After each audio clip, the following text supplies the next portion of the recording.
Puncak arus balik yang diprediksi bakal terjadi pada 6-8 Mei mendatang.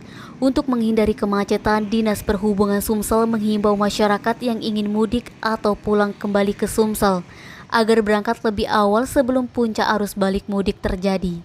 Kepala Dinas Perhubungan Sumsel Ari Narsa mengatakan, khususnya bagi pemudik yang menggunakan mobil pribadi, kepadatan arus balik akan sama seperti arus mudik, yaitu mencapai 3 juta orang menuju Sumsel.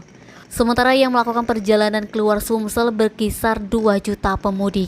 Apalagi mengingat melihat jumlah masyarakat yang melakukan mudik lebaran tahun 2022 sangat tinggi, sehingga kepadatan kendaraan tidak mungkin bisa dihindari.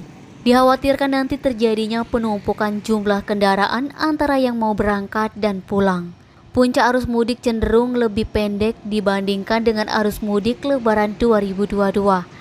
Hal ini akan berdampak pada peningkatan lalu lintas serentak. Dinas Perhubungan Sumsel telah mengantisipasi kemacetan dengan membuat pos bekerja sama dengan seluruh pihak terkait di dalamnya, seperti Dishub Kabupaten Kota, Kepolisian, Pol PP, dan Dinkes. Edi Handoko, Sumeko TV melaporkan.